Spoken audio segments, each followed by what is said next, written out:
course up to this point there's almost, the wind just came from nowhere sort of thing, and it's quite atmospheric.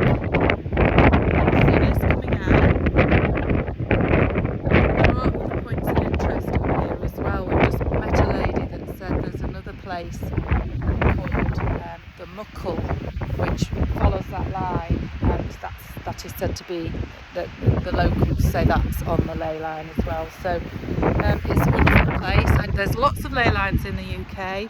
It is 8:08 today. I hope that many of you are finding yourselves in a special place, and exactly this time 18 years ago we got married on an 888 day. So we've got that 888 engraved in our wedding rings, and we look forward to the next chapter, which our intention to manifest fun, travel, friends, dancing, singing, and generally enjoying ourselves wherever we go.